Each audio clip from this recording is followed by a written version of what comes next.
بسم اللہ الرحمن الرحیم۔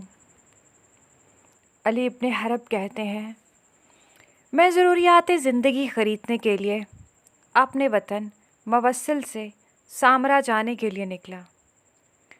دجلہ میں چند کشتیاں موصل سے سامرا تک چلتی تھیں اور اجرت پر سواریوں اور ان کے ساز و سامان کو ایک جگہ سے دوسری جگہ منتقل کرتی تھیں۔ میں بھی ایک کشتی میں سوار ہو گیا۔ کشتی ہمیں لے کے سامرا کی طرف سطح آب پہ چل پڑی اور دریائے دجلہ کی طرف مسافت طے کرنے لگی۔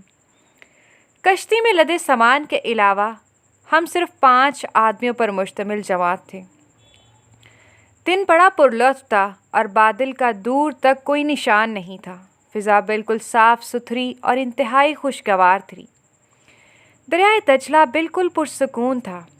کشتی باندھ پڑی مستی میں خوبصورت گانے جھوم جھوم کے گائے جا رہا تھا اور کشتی بڑے سکون سے سطح آب پر تیزی کے ساتھ منزل مقصود کی طرف رواں دواں تھی۔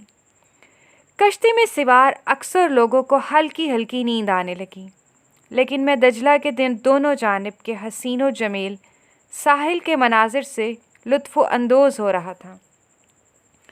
اچانک میری نگاہ پانی میں ایک بڑی سی مچھلی پر پڑی جو اچھل کر کشتی کے اندر آ پڑی۔ میں نے جلدی سے مچھلی کو پکڑ لیا اور مبادا وہ دوبارہ دریا میں چھلانگ نہ لگاتے۔ مچھلی کو پکڑنے کے لیے جو میں دوڑا تو کشتی ہچکولے کھانے لگی، جس کی وجہ سے لوگوں کی نیند اڑ گئی اور وہ نیند کی غنودگی سے باہر آ گئے۔ جب انہوں نے مچھلی دیکھی تو ایک آدمی نے کہا، یہ مچھلی اللہ تعالیٰ نے ہمارے لیے بھیجی ہے، اس لیے کیوں نہ ہم آگے ساحل پر اتریں اور اسے بھون کر کھائیں۔ یہ اتنی بڑی ہے ہم سبوں کی کفایت کر جائے گی۔ ہمیں اس کی رائے اچھی لگی۔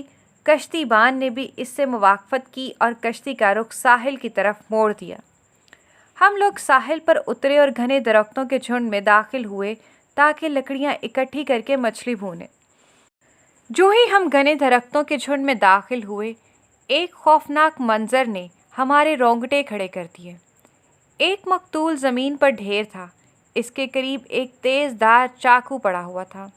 پاس ایک دوسرا جوان آدمی بھی تھا جس کی مشقیں کس دی گئی تھیں اور اس کے منہ میں کپڑا ٹھونس دیا گیا تھا، جس کی وجہ سے کچھ بولنے اور چیخنے چلانے سے عاجز تھا۔ یہ خوفناک منظر دیکھ کر ہمارے اوپر دہشت طاری ہو گئی۔ ہم جلدی سے آگے بڑھے اور اس آدمی کی رسی کھول کر اس کے منہ سے کپڑا نکالا۔ وہ حد درجہ خوف زدہ اور نا امیدی کی کیفیت میں تھا۔ اس بندے سے آزادی کے بعد گویا وہ مہربانی کر کے پہلے مجھے کچھ پانی پلاؤ۔ ہم نے اسے پانی پلایا۔ جب وہ پانی پی چکا تو خود ہی بیان کرنے لگا، میں اور یہ مقتول دونوں ایک قافلے میں تھے جو کہ موصل سے بغداد کی طرف بغرض تجارت جا رہا تھا۔ یہ مقتول بھانپ گیا میرے پاس کافی مال ہے، چنانچہ اس نے مجھ سے دوستی کر لی اور پیار محبت کا اظہار کرنے اور میرے قریب قریب رہنے لگا۔ بہت ہی کم میرا ساتھ چھوڑتا، میرا بھی اس پہ کافی اعتماد قائم ہو گیا۔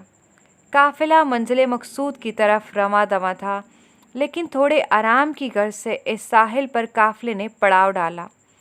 رات کے آخری حصے میں قافلہ روانہ ہو گیا، لیکن میں سویا ہوا رہ گیا، اسی لیے مجھے قافلے کی روانگی کی خبر نہ ہو سکی۔ قافلے کی روانگی کے بعد اس مقتول نے میری نیند کا ناجائز فائدہ اٹھاتے ہوئے مجھے رسی سے باندھ دیا، جیسا کہ تم مجھے دیکھ رہے ہو۔ اس نے میرے منہ میں کپڑا ٹھونس دیا تاکہ میں چیخو پکار نہ کر سکوں۔ اس نے میرے پاس جو کچھ مال تھا وہ چھین لیا اور مجھے زمین پہ پٹک دیا۔ پھر مجھے قتل کرنے کے لیے میرے سینے پر بیٹھ کر کہنے لگا، اگر میں تجھے زندہ چھوڑ دوں تو بعد میں تو مجھ سے مل کر مجھے ذلیل کر سکتا ہے، اسی لیے میں تجھے ضرور قتل کروں گا۔ اس مقتول کی کمر بند سے بندھی ہوئی یہ تیز چھری تھی جو زمین پہ پڑی ہوئی تم لوگ دیکھ رہے ہو۔ اس نے مجھے قتل کرنے کے لیے کمر بند سے چھری کھینچی، لیکن چھری اس میں پھنس گئی جس کی وجہ سے نکل نہیں رہی تھی۔ اس نے چھری نکالنے کی بہت کوشش کی۔ جب ناکام ہو گیا تو اس نے پوری طاقت لگا کے چھری کمر بند سے کھینچی۔ اس کی دھار اوپر کی جانب تھی۔ چھری زور سے نکلی اور جا کر اس کی گردن میں گھس گئی اور چمڑے کے ساتھ گوشت کو چیرتے ہوئے شارک کو بھی کام تمام کر دیا۔ شارک کے کٹتے ہی خون کا فوارہ جاری ہو گیا اور جب طاقت نے جواب دے دیا تو یہ مردہ حالت میں زمین پر ڈھیر ہو گیا۔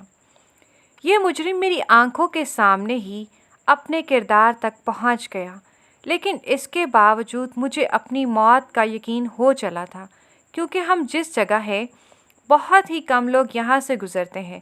اس لیے میں سوچ رہا تھا کون میرے ہاتھ پاؤں کھولے گا، کون مجھے اس آفت سے نجات دلائے گا۔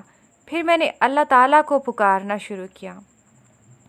میں نے اللہ تعالیٰ سے دعا کی کہ اے اللہ، میرے پاس کسی کو بھیج دے جو تیرے اس آفت رسیدہ بندے کو اس پھندے سے نجات دلائے۔